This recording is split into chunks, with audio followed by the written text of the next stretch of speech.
é a mais jovem eurodeputada portuguesa no Parlamento Europeu. Nasceu em 1991, tal como eu, em Coimbra, tal como eu. É licenciada em Economia, eu não, e mestre em Estudos Económicos Europeus. Com 30 anos é eurodeputada pelo PSD desde 2019, foi número 2 da lista do PSD, mas considerou um dia ser engenheira agrónoma, inspetora da PJ ou piloto da Força Aérea, Lídia. Tantas opções que tu tinhas em aberto. Eu há 2 anos, bem-vinda, antes de mais, há 2 anos perguntava-te como é que estava a ser a tua adaptação ao Parlamento Europeu e tu dizias-me que era tudo muito novo, parecia quase como quando entramos numa escola pela primeira vez. Agora já te sentes em casa? Já me sinto em casa, mas ainda há muitas coisas que estamos a descobrir porque, entretanto, apanhámos uma pandemia pelo meio. Portanto, quando nós da última vez conversámos, estávamos num mundo aparentemente normal, que, entretanto, levou aqui um volte-face grande. Mas sim, agora as coisas já estão mais consolidadas, já há mais conhecimento dos processos internos. O Parlamento é uma casa gigante, mas que, entretanto, o tempo já permitiu fazer determinadas pontes. Não só a ponte Europa, Já não te, mas já não te perdes pelo Parlamento já Europeu? não. No início em Estrasburgo, eu não que é o sabia... maior, não é? Estrasburgo. Estrasburgo é maior. Eu não me lembrava do caminho para o meu gabinete, portanto... E agora já tens um GPS. E às vezes trocava o andar, porque o andar é diferente, e depois de regressarmos a primeira vez, depois destes meses todos de pandemia, eu já não me lembrava qual é que era o andar em Estrasburgo. Mas já conheces as divisões todas à casa? Sim, eu acho que sim. Ou há algo ainda por explorar? Há sempre qualquer coisa que nós não conhecemos. Em Bruxelas não é tanto o caso, porque estamos lá mais tempo, mas em Estrasburgo há sempre um canto, um recanto por descobrir, seja dentro do Parlamento ou na cidade, em Estrasburgo. Tu tens 30 anos e já tens aqui uma espécie de imponência de eurodeputada. Antes dessa entrevista já atendeste umas 15 chamadas. Já estás habituada à formalidade com que te tratam enquanto eurodeputada. Há um tratamento diferente, não há? É diferente e, sobretudo, com pessoas mais novas que, quando me abordam pela primeira vez, me tratam por você. E eu assim, mas nós também não temos assim uma diferença tão grande, quer dizer, porquê este formalismo? Mas sim, há uma formalidade que é incontornável e que vem com a responsabilidade das funções que desempenhamos, mas é claro que sendo millennials há sempre lugar a alguma descontração, acho eu, e portanto encaro esta formalidade com naturalidade. E o trabalho no Parlamento Europeu está a corresponder às tuas expectativas? Sim, está a corresponder. Eu acho que a maior dificuldade que se colocou no decorrer dos trabalhos normais foi, de facto, a pandemia. E foi o facto de nós, por causa da pandemia, não termos tido tempo suficiente para conhecermos não só os colegas dos nossos grupos políticos, mas também os colegas dos outros grupos políticos, porque estas relações são fundamentais nas negociações, que são muitas vezes difíceis. E, portanto, as relações pessoais fazem muitas vezes a diferença. E nós não tivemos esse tempo, porque tomámos posse em julho de 2019 e depois, em fevereiro de 2020, de repente, o mundo mudou. E a Europa mudou. E portanto, desse ponto de vista, foi uma adaptação um bocadinho diferente, não é? Portanto, hoje já há algumas coisas que estão ultrapassadas.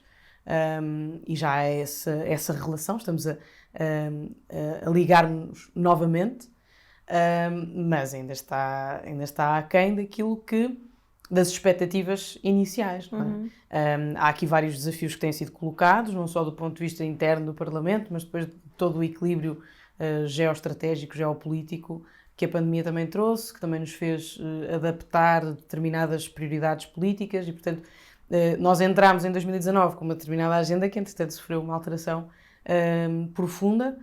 Quando nós falamos hoje sobre os PRRs, os apoios da União Europeia para a recuperação económica fruto da pandemia, nada disto estava mais ou menos previsto em 2019. Portanto, houve muitas coisas que se alteraram. A maioria delas eu acho que foi uma alteração positiva. Por exemplo, nós termos a possibilidade de votar elettronicamente ou remotamente. Antes não se colocava essa opção, nós tínhamos que estar na Câmara, no hemiciclo a votar, e muitas vezes eram 2 horas seguidas ali a votar incansavelmente. E hoje esse cenário é diferente. Há aqui algumas mudanças que, apesar de não terem sido, nem sequer configuram expectativas, mas que eu acho que foram positivas. E a Coimbra? Voltas muitas vezes a Coimbra? O que é que ficou lá? Sim, a minha família vive em Coimbra e, portanto, a Coimbra é a minha cidade. Eu digo muitas vezes, quando vou à casa dos meus pais em Coimbra. Em Coimbra está a minha fundação, não é? O meu crescimento, os meus amigos, a rede que eu comecei a construir tem a base. Mas muitos em ficaram Coimbra. lá? Ou outros vieram para Lisboa, Não, Porto, houve fora de Portugal? alguns ficaram, outros estiveram fora, agora regressaram, portanto, outros estão espalhados pelo mundo e pela Europa. Mas Coimbra é de facto a minha base e, portanto, é uma cidade lindíssima, é uma cidade cheia de potencial. E que eu tenho todo o gosto também, dentro do contributo que eu posso dar, também ajudar a cidade a crescer. O que é que Coimbra tem de europeu? Bem, Coimbra é uma cidade, Portugal é um país europeu, nós somos absolutamente confortáveis com a nossa integração europeia. Eu digo muitas vezes que eu pelo menos, conimbricense, portuguesa e europeia, portanto eu não sei distinguir uma coisa e outra. Coimbra tem uma série de valências, tem uma universidade, tem um Instituto Politécnico, tem uma rede de empresas que também hoje, e é casa de outras empresas, de unicórnios, portanto, Coimbra é europeia e é internacional, quer dizer, é uma cidade global que eu acho que pode sonhar mais alto. Quando viajas, sentes que as pessoas reconhecem, sabem o que é a cidade de Coimbra? Sim, é assim, a verdade é que eu conheço muitas pessoas, eu vou conhecendo muitas pessoas que sabem onde é que é Coimbra, outras que não sabem e ficam... Outras nem sabem onde é que é Portugal. Também há esse caso, sim. Não, mas em Coimbra toda a gente fica muito surpreendida quando eu conto que a capa e batina, tradicional de Coimbra, inspirou o Harry Potter. E as pessoas ficam todas muito surpreendidas. É verdade. E a Universidade de Coimbra é mais ou menos contemporânea de outras universidades europeias, como Cambridge, Oxford. Portanto, quando nós dizemos, Coimbra é aqui, Coimbra, 1 hora do Porto, já estou a ver onde é. Mas é sempre um regozijo diferente quando nós encontramos alguém. Eu já estive em Coimbra, eu conheço Coimbra, eu sei que tem uma universidade, que é uma cidade lindíssima, com ligações perto de Fátima. Portanto, há sempre as referências, os pontos de referência também são curiosos nós descobrirmos com as pessoas que vamos encontrando. Mas eu diria que é 50-50. Há uma grande percentagem que sabe que Coimbra está no mapa. Quais é que são as 2 cidades em que passas mais tempo? Bom, eu passo uma grande parte em Bruxelas, uma semana por mês, inevitavelmente em Estrasburgo, e depois aos fins de semana, depende, não é? Aos fins de semana, muitas vezes estou em Coimbra, ou venho a Portugal, e tenho outros compromissos no território nacional. Consegues vir todos? Não todos, também tem que haver um por outro que tem que ser para descansar, senão é duro andar sempre a passear ou a viajar. Mas muitas outras vezes tenho representações, porque enquanto Presidente da Juventude do Partido Popular Europeu, eu tenho que representar a estrutura nos congressos nacionais das organizações que são membros do IEP. E, portanto, muitas vezes também dou por mim a ter que passar uns fins de semana fora e que também me permite conhecer outras cidades e outras realidades e conhecer outras pessoas, que eu acho que é um dos elementos diferentes neste trabalho ou nesta missão, seja como Presidente da Juventude do PPS, seja como Eurodeputada, que é nós conhecermos outras realidades e outras culturas e, portanto, nesse aspecto sinto-me uma privilegiada por todos os dias poder aprender as boas práticas, aprender más práticas, porque nós somos muito críticos connosco próprios, mas também há muitas outras nacionalidades que têm as suas idiosincrasias. E, portanto, eu tenho um enorme privilégio de poder descobrir e de aprender com todas as pessoas que eu vou encontrando nestes fóruns. Uma vez que andas sempre a saltitar de cidade em cidade, quer dizer que precisas muito de uma mala. Andas sempre a fazer e desfazer malas, no fundo. É verdade. Gostas de fazer Isso e desfazer horrível. malas? Eu confesso que eu detesto fazer malas. És prática? Fazer e desfazer. Desfazer, então, é terrível. É pior desfazer do que fazer? Eu detesto os dois. Eu, se pudesse, tinha um robô Só para fazer malas. que eu dava as instruções, dizer, eu preciso disto. Por favor. E há alguma coisa que mala. te esqueças habitualmente? Há Oi. sempre qualquer coisa que eu me esqueço. O que é que te esqueces mais Varia. vezes? Não, acontece imensas vezes a escova de dentes, pá, que é uma coisa básica que já devia Mas estar... é facilmente substituível. Facilmente substituível. Dentro Não, do às género. às vezes a dificuldade maior é a roupa, não é? Nós temos que pensar bem... Não este deixas fim de cá roupa ou lá, Eu tenho em roupa espalhada em Coimbra? todo lado. E portanto, livros, imagino também, tudo espalhado. logisticamente é horrível. Mas o que é indispensável? Tens na mala? Posso abrir a tua mala? Podes abrir a minha mão. Ora bem, tens aqui 5 objetos. Salta-me logo à vista. Estas meias. Que meias são estas? Bom, estas meias são umas meias muito características ou têm uma história muito engraçada e que foi até de uma troca de mensagens no Instagram.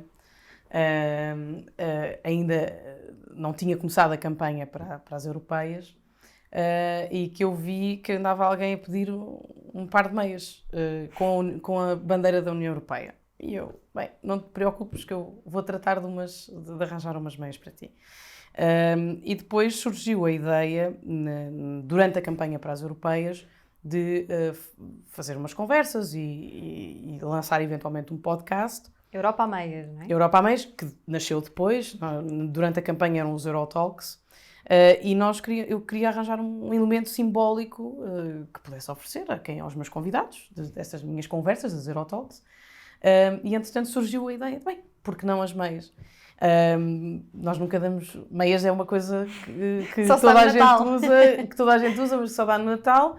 E depois há aqui uma mensagem subliminar, que é Europa a Meias, Europa da solidariedade. E eu achei que combinava bem com aquilo que nós andávamos a promover, que é, no fundo, nós somos made in Europe, não é? A nossa geração millennial, somos todos made in Europe. E achei que podia ser aqui um presente diferente. E já viste alguém usá-las? Já. Tu própria usas estas meias? Eu tenho algumas, às vezes uso. Mas ficam assim à mostra? Não. Ficam à mostra, com calças de ganga fica giro. E depois as pessoas vão ver. Depois já te perguntaram onde é que eu posso arranjar umas destas? Onde é que as pessoas podem arranjar? É comigo. É contigo? Pronto. Se quiserem umas meias destas, contactem a Lídia Pereira. Pereira. Essas são para ti. Vou pôr aqui, depois vou buscá-las. Tens aqui uma bola. Qual é esta? Posso passar-te? Olha, é uma bola de futsal, não é? Eu joguei futsal até O que é que tu não fizeste, até ao secundário. E fomos campeãs e eu gosto imenso de futebol. Portanto, eu acompanhas? Acompanho. Este clube? Sou adepta do Futebol Clube do Porto. E portanto, acompanho sempre com toda a dedicação. Lá em Bruxelas acompanhas? Vezes sim, futebol? quando tenho em casa, tempo. Ou há algum sítio em Bruxelas Já dedicado aos Depende, jogos às vezes vamos beber uma cerveja, vamos ver. Quando há tempo, porque às vezes também o horário de lá ser mais uma hora nem sempre é compatível com... Não estás no Parlamento com o resumo, o relato. Não, mas estou atenta às notificações. Quando começa o jogo... E ficas triste quando o Porto perde? Fico muito triste. Ficas deprimida? Fico muito triste. Fico. A sério? E sempre foste assim, é uma coisa que foi passada de família? Não. Aliás, a minha família, mais a família do lado do meu pai, queriam até que eu fosse do Benfica. E eu acho que aquela obrigatoriedade me espantou e, portanto, eu de repente fiquei fã do Futebol Clube do Porto. Por livre iniciativa? Livre iniciativa. Há uma pessoa que teve alguma influência nisso, o filho da senhora que me criou, a Alice, que era do Porto na altura e com quem eu passava muito tempo. E, portanto, ele é que também me incutiu ali algum interesse. Tiveste uma ama? Tive. Porque a minha mãe até aos 15 anos, para aí. Ama uma pessoa que... Sim, também a minha mãe estava muito tempo fora, porque a minha mãe é professora e estava... Nós somos de Coimbra e ela estava efetiva em Vila Franca das Naves. É como ter uma avó 2 horas, não é? Sim, exatamente. E o que é que tens aqui mais na mala? Temos uma máquina fotográfica. Não Olha, digas que és uma fotógrafa profissional. Uma máquina fotográfica, porque eu adoro tirar fotografias. Mas não usas o telemóvel? Eu uso, mas quando vou de viagem ou sobretudo quando vou de férias, eu gosto sempre de fazer umas brincadeiras com a máquina fotográfica. Eu já tentei aprender a editar as fotografias, é coisa que eu não faço. Normalmente o que acontece é que eu tiro as fotografias e a minha irmã edita. Mas sabes mexer no shutter speed? Sei. Não, isso eu sei. Da luz e do... Isso já sei. A minha é uma semi-profissional, portanto não, é parecida com esta.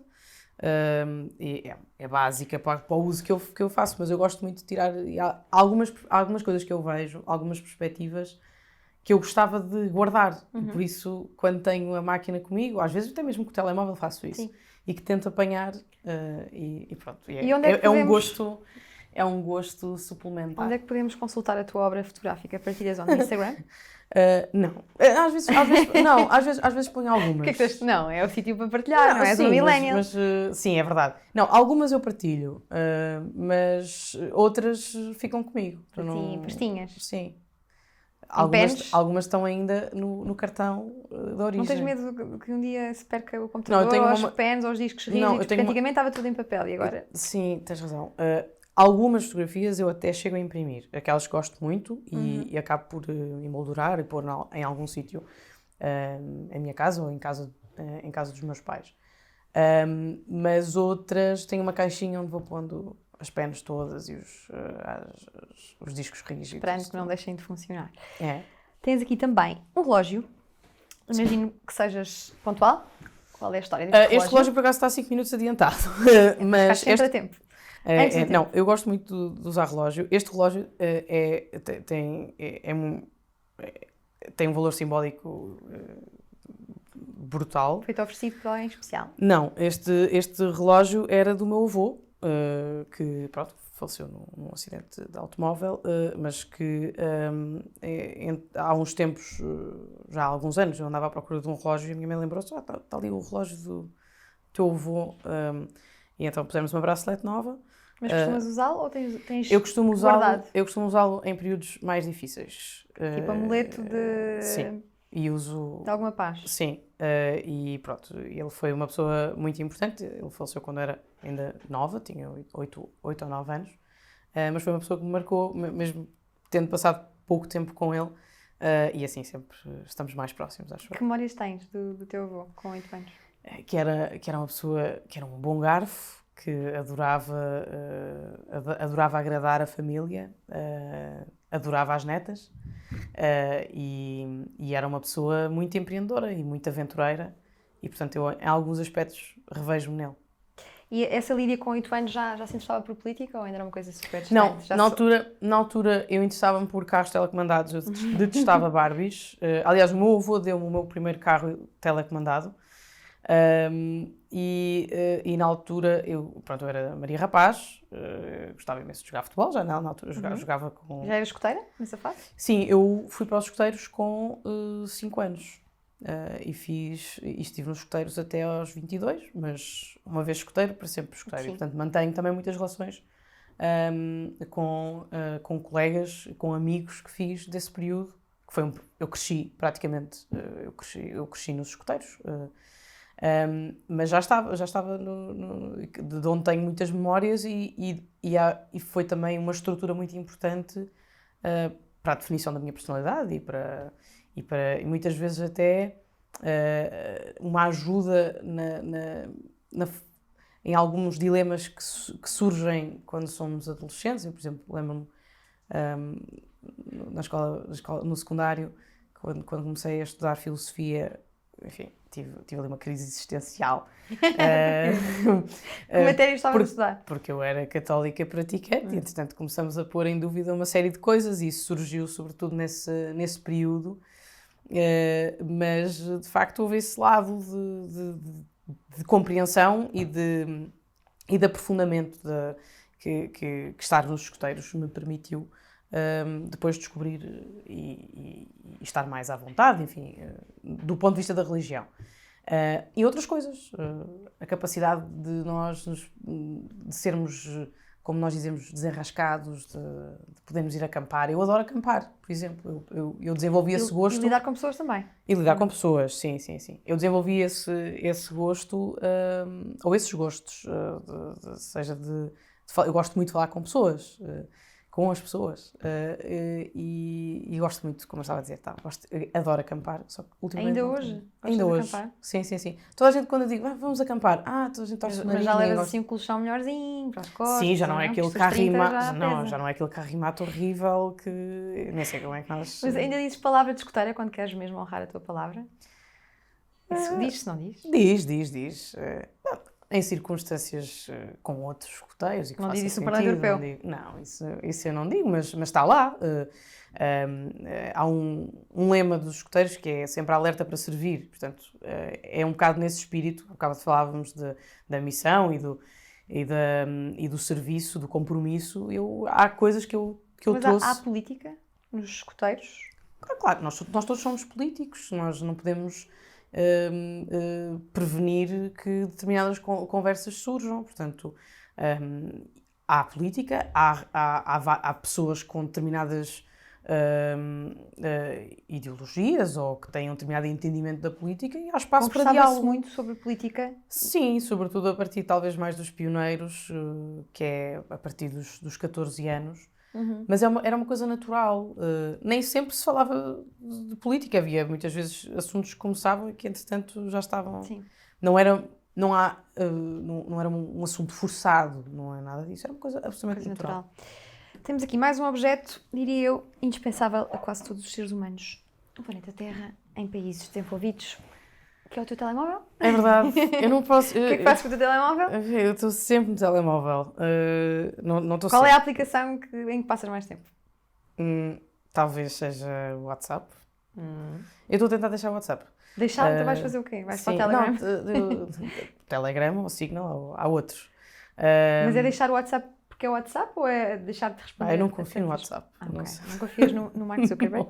Não. Porquê? Porque teve em baixo, de vez em quando fala em baixo e Não, não foi por isso. Esse período foi absolutamente Lastroso. delicioso. Vai, foi delicioso. Foi delicioso. Tinhas desculpa para não responder a ninguém. Não havia comunicação, nós tínhamos que comunicar. Nessa semana eu acho que estávamos em Estrasburgo e por acaso tínhamos uma crise para resolver e tivemos que estar a comunicar por telefone normal e por e-mail. Foi uma situação inédita, porque normalmente nós falamos por WhatsApp para resolver mais rápido e demos por nós a termos que aplicar aqui um plano B. E em relação Não fazia às diferença. redes sociais millennial, o que é que usas mais? É o TikTok, o Instagram, o Twitter, o Facebook? Eu uso muito o Instagram, o Twitter e o Facebook, sim. E depois as plataformas, por exemplo, de streaming podcast, seja da Apple como da Spotify, são os que eu uso mais. E o consumo de informação, de notícias, também é no telemóvel ou ainda vais à banquinha, aqui aos comprar jornais? Normalmente é no telefone, ou no iPad ou no computador, mas eu gosto, quando vou viajar, levar em papel. Por isso, às vezes compro em papel. Olha, vou aqui guardar o seu telemóvel e fechar esta malinha. Obrigada por nos teres aberto a tua mala. Quando foste tirar o mestrado em Estudos Económicos Europeus no Colégio da Europa, já pensavas que a tua vida poderia passar por viver na Bélgica, mas enquanto eurodeputada? Já Não. tinhas sonhado vagamente com isso? Não, quer dizer, houve sempre eu olhei sempre para a Europa como um elemento central nas nossas vidas, apesar de muitas vezes nem ser devidamente valorizado. Mas eu lembro-me quando decido ir para o ensino secundário e vou para Ciências Socioeconómicas. Na altura falava-se muito do Banco Central Europeu e aquilo despertou-me uma curiosidade a tentar perceber melhor o que é isto da Europa, o que é que faz a União Europeia, para que é que serve o Banco Central Europeu. Mas ouviste falar do Colégio da Europa nessa altura? Não, isso foi depois, mais tarde. Não, o Colégio da Europa só surgiu porque eu fui de Erasmus e esse momento foi um momento de viragem. E eu acho que hoje olho para trás e se eu não tivesse feito Erasmus, provavelmente não tinha tido o percurso que acabei por ter e que podia dar ou não e ser eurodeputada. Acho que isso nós... Fizeste Erasmus em Praga. Fiz Erasmus na em República Praga. Checa. O que é que descobriste nessa experiência? Descobri pessoas fantásticas, descobri a beleza de sermos portugueses e europeus. Descobri a forma como as pessoas como nos veem e como nós vemos os outros, não é? Sobretudo os outros países, as outras nacionalidades. Mas descobri que é uma rede muito importante. A possibilidade de nós podermos fazer pontes com outras pessoas, com outros países, é gratificante de aprender com elas.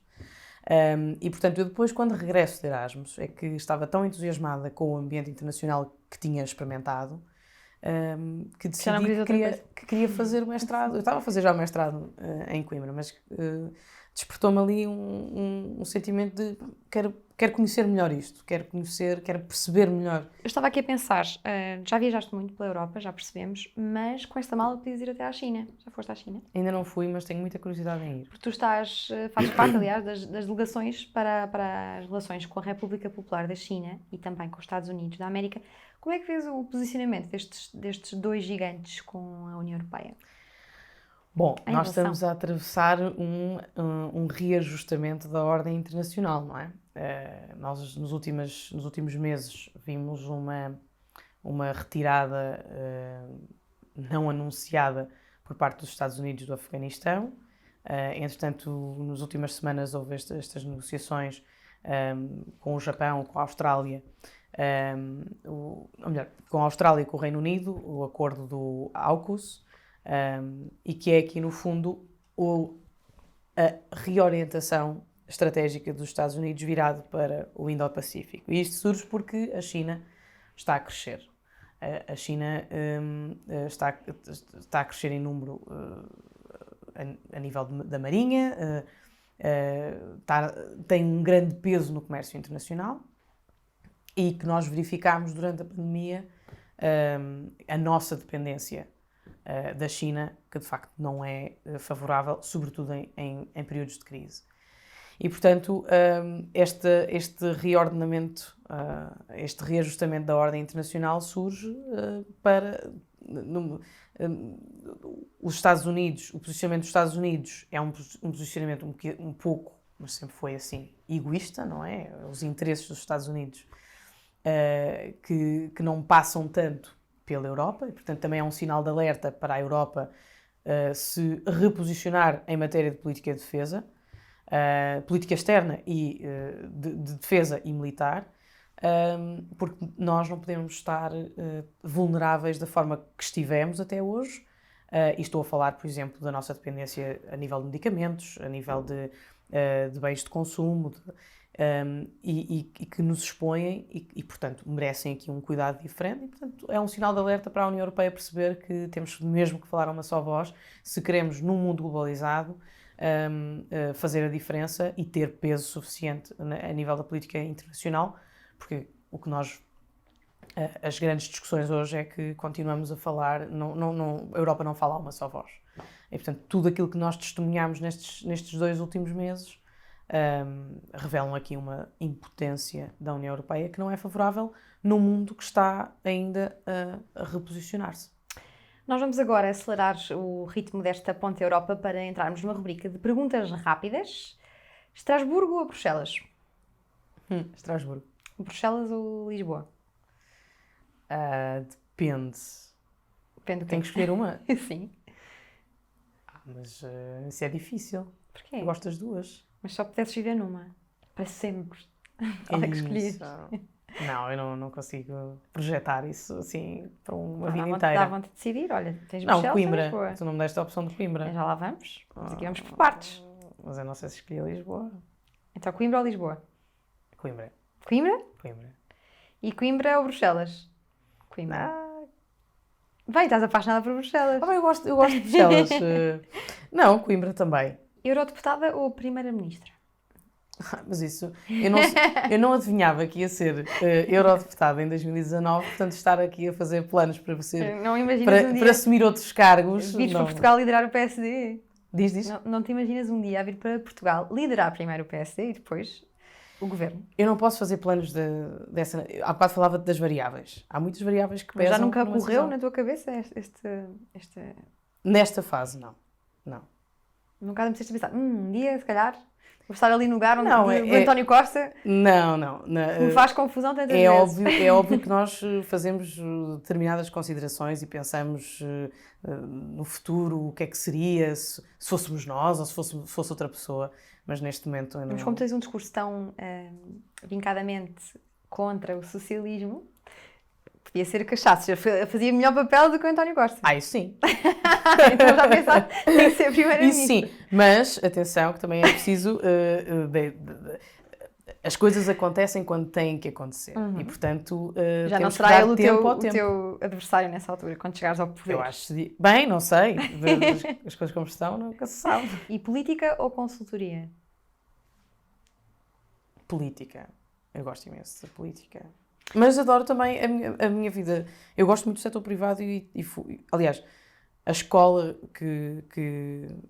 a bagagem que consegui ir aprendendo e apreendendo no setor privado, para mim é muito útil ainda hoje. E, portanto, eu gosto muito de política, mas estou absolutamente confortável com uma possibilidade de regressar ao setor privado. Olha, e se não pudesses votar no PSD e tivesses mesmo que votar por respeito às pessoas que conseguiram nosso direito ao voto, em qual destes partidos votarias? Vamos por partes. PS ou LIVRE?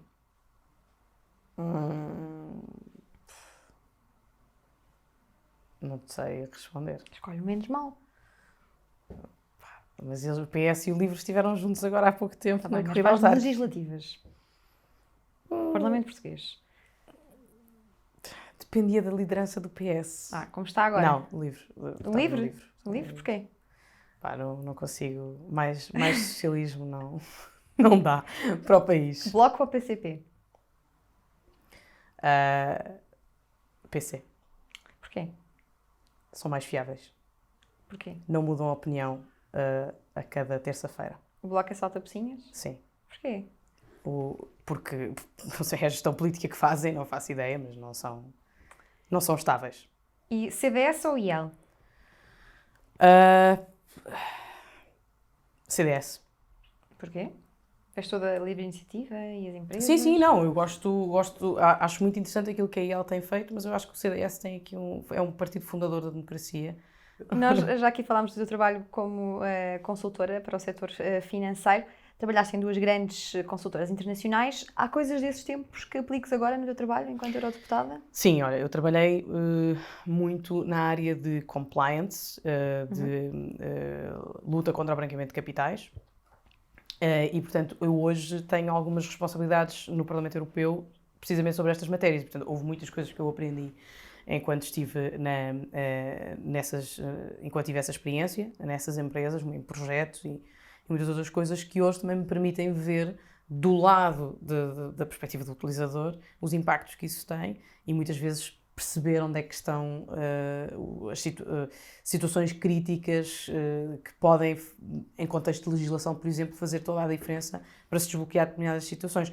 Portanto, eu tenho essa possibilidade ainda hoje de aplicar muitas das coisas que fui aprendendo ao longo do tempo, o contacto com a legislação, porque a legislação, por exemplo, quando nós falamos de luta contra o branqueamento de capitais, a legislação aplicada em cada Estado-membro deriva muitas vezes 100% dos casos, de diretivas europeias. E, portanto, já na altura tinha esse contacto e hoje tenho a possibilidade de trabalhar nesses dossiês e de marcar a agenda. E, enfim, agora temos o caso, por exemplo, dos Pandora Papers, que eu estou a negociar também, uma resolução. E, portanto, é interessante podermos ver os dois lados, do lado do legislador e do lado do utilizador. Também muito insistente a chamar a atenção para as mudanças climáticas.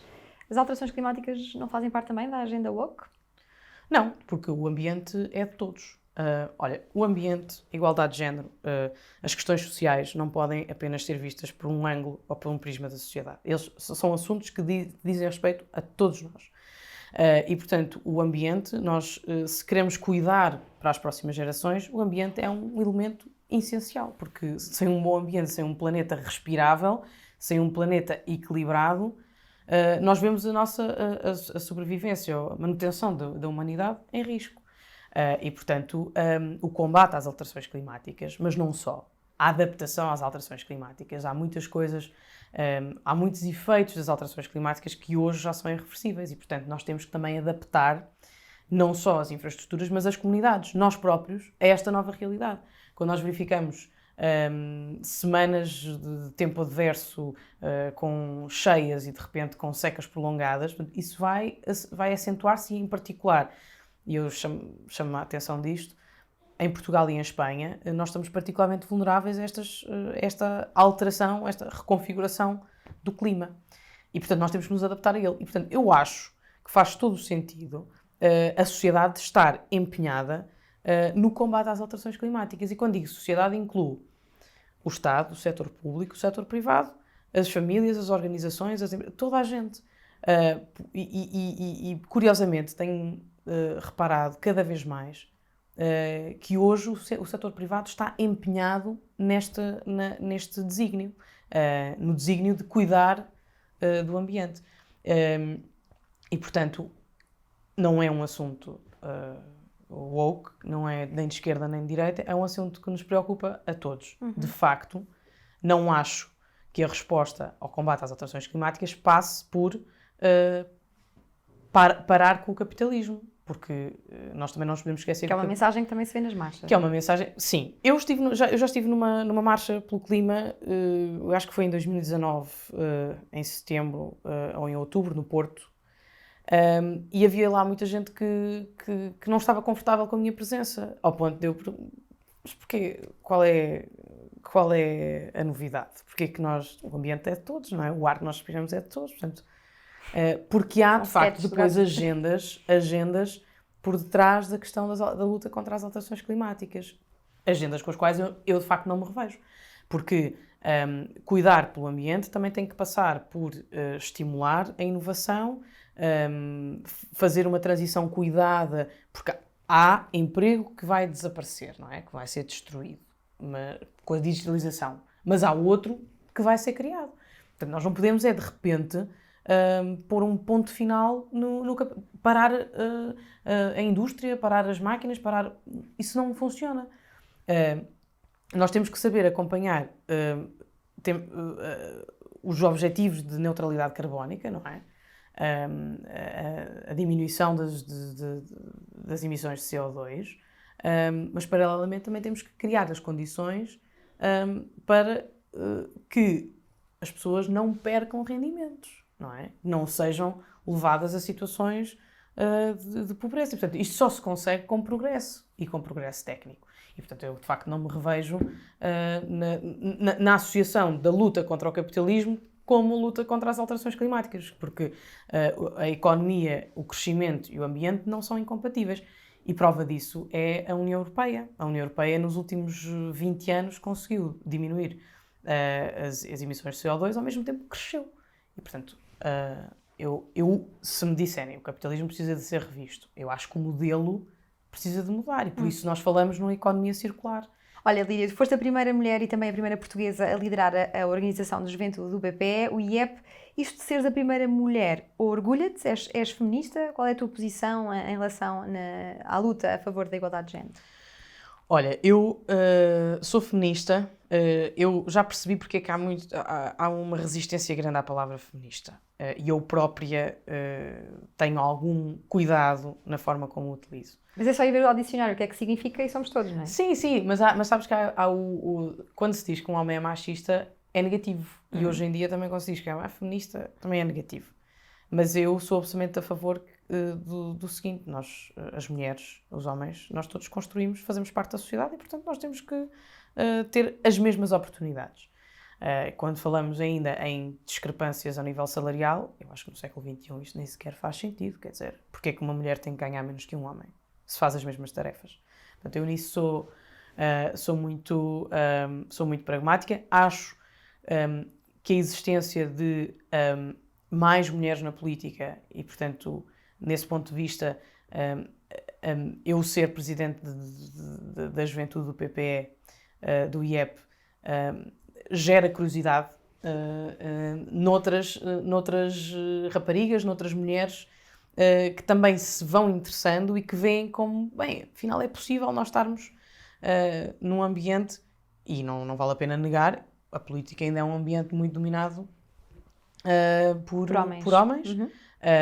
E, portanto, a nossa presença, eu acho que acaba por ser também, traz valor acrescentado, porque mulheres e homens somos diferentes, não é? Biologicamente somos diferentes, mas vemos muitas vezes as nossas perspectivas até podem gerar uma coisa maior ou melhor.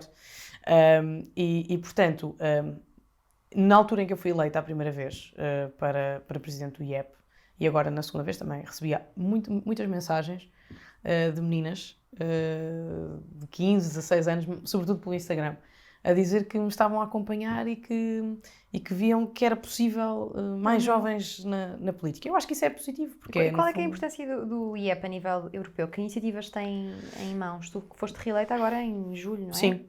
De 2021, com 97% dos votos. O IEP é a maior organização de juventude política da Europa. Representa 1 milhão de jovens, não é? Das nossas organizações membro. Nós temos um grande cuidado, por exemplo, pela luta pela democracia, e fizemos várias campanhas, por exemplo, de apoio à Bielorrússia. Temos é uma federação de organizações, portanto, nós temos, é um bocado como o Partido Popular Europeu, a versão juvenil, e aquilo que nós fazemos normalmente é colocar temas na agenda.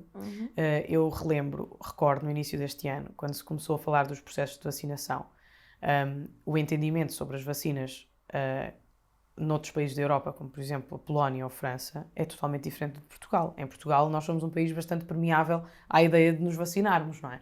Nestes países que eu acabei de referir, não. E o que é que nós fizemos? Eu na altura tinha percebido isso e nós dissemos que temos que chamar a atenção para o facto de haver, por exemplo, nas redes sociais, campanhas de desinformação acerca da vacinação, porque isto vai impedir que muitos jovens se vacinem. Ao verem determinado tipo de notícias, de referências, desmotiva o processo de vacinação. E foi, por exemplo, uma coisa que funcionou muito bem, juntamente depois com o presidente do PPE e com o líder parlamentar, publicámos uma carta e depois publicámos também nos outros países a alertar para a necessidade de combate à desinformação e que depois se veio a provar 2 meses mais tarde como uma batalha que era importante os países estarem preparados para enfrentar. Porque a desinformação, muita informação que circula nas redes sociais é perniciosa, é tóxica, e portanto também tem que haver estratégias de combate, porque quando estamos a falar de uma pandemia, estamos a falar de uma situação de saúde pública e portanto quanto mais pessoas se puderem vacinar, melhor para todos nós podermos regressar a uma certa normalidade. E estando tão perto de jovens, estando à frente do IEP e sendo tu a própria uma millennial, como é que olhas para a abstenção dos jovens? Porque é que eles não se interessam pelo projeto europeu? E o que é que se pode fazer para que se passem a interessar mais? Eu acho que os jovens se interessam e a verdade é que nos últimos anos as eleições europeias têm tido um crescimento, sobretudo na faixa etária mais jovem, de mais participação. O que eu acho que falta, mas que continua manifestamente abaixo de situações de eleições legislativas ou presidenciais, não é? O que eu acho que continua a falta... Bem, eu provavelmente vou repetir uma coisa que já outros políticos terão dito, que é, sobre a Europa, os governos nacionais tentam nacionalizar os sucessos e externalizar o insucesso. Quando as coisas correm bem, o mérito é do governo. Quando as coisas correm mal, a culpa é de Bruxelas. E isto continua muito enraizado. Nós continuamos a ver isto todos os dias nas notícias. Eu acho que enquanto não se alterar esta percepção, enquanto as pessoas não puderem sentir de facto a diferença que a Europa faz, e eu acho que as pessoas sentem, porque, se te lembrares, quando se começou a discutir a necessidade de recuperação económica, no início da pandemia, temos uma pandemia, agora o que é que fazemos? E a Europa? E as pessoas questionaram muito, e a Europa? Portanto, as pessoas percebem que há lá qualquer coisa de positivo, não sentem a discussão europeia que não faz muitas vezes agenda, não está no topo das prioridades nacionais, e isso não é diferente em Portugal, nem na Alemanha, nem noutro país da Europa. Mas acho que falta a proximidade. A proximidade que há, por exemplo, na política nacional, às pessoas, não é? O poder local, que é muito próximo, e depois há o poder a nível internacional. A União Europeia parece distante, não é? E agora, muito rapidamente, Lídia, o que é que te deixava muito satisfeita de conseguir concluir até ao final do teu mandato? Olha, eu gostava muito, isto não é um assunto que as pessoas, que diga tanto às pessoas, mas eu vou dizer, porque também afeta os seus depósitos bancários. Eu gostava muito de ver, de facto, o aprofundamento da união bancária. Nós ainda hoje temos sistemas bancários que estão mais robustos. A crise financeira de 2009, de 2010, permitiu fazer reformas e avançar no projeto europeu neste dossiê, mas o Sistema Europeu de Garantia de Depósitos continua a falhar e, portanto, nós, se virmos um banco falir, um banco do Eurosistema, pode afetar também um outro banco e, portanto, com isso, um banco português, e com isso ter um efeito nos nossos depósitos, nas garantias dos depositantes, e, portanto, gostava que houvesse aqui um passo em frente, robusto, que tem estado muitas vezes, nem é tanto por culpa ou por responsabilidade do Parlamento Europeu, são dossiês que estão fechados na gaveta do Conselho, onde se sentam os líderes nacionais, e, portanto, também há responsabilidade do lado do Conselho para a inação nesta matéria. Esse era um dos temas. Outro tema tem que ver, por exemplo, com a questão da luta contra a fraude fiscal. Não me parece admissível que continuemos a ser bombardeados com escândalos, não é? Com escândalos financeiros, com escândalos de fugas aos impostos.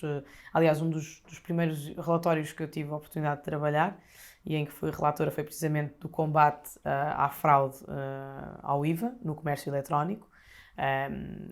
Nós temos 27 autoridades fiscais diferentes e, portanto, a comunicação ainda não é a ideal, é muito melhor do que era há uns anos atrás, mas ainda não é ideal, e isso depois provoca uma coisa que se chama o desvio, um gap no IVA, portanto um desvio que tem um impacto na forma como os orçamentos são projetados e depois a execução dos orçamentos, e com isso a receita e a despesa, e isso não permite uma boa gestão das finanças, e estamos a falar, por exemplo, muitas vezes de desvios de receitas que podiam ir para um orçamento europeu, não é? Para nós podermos ter mais programas, mais projetos.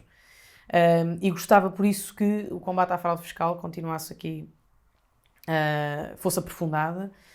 Há várias iniciativas a decorrer, mas gostava que até 2024 houvesse mais clareza daquilo que as pessoas podem esperar, porque a percepção deste tipo de problemas mina a confiança das pessoas na democracia, não é? E portanto, é fundamental que haja uma evolução nos próximos meses, nos próximos anos, que seja consequente com o alarme que se gera normalmente quando há escândalos. Eu acho que não é aceitável termos Panamá, Paradise, Pandora Papers, e depois daqui por 2 ou 3 anos vamos ter não sei qual é que vai ser.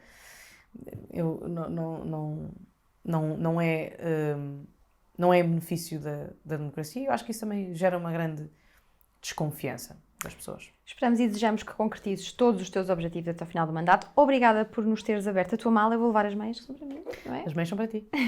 E espero que continues a conseguir construir esta Europa a meias.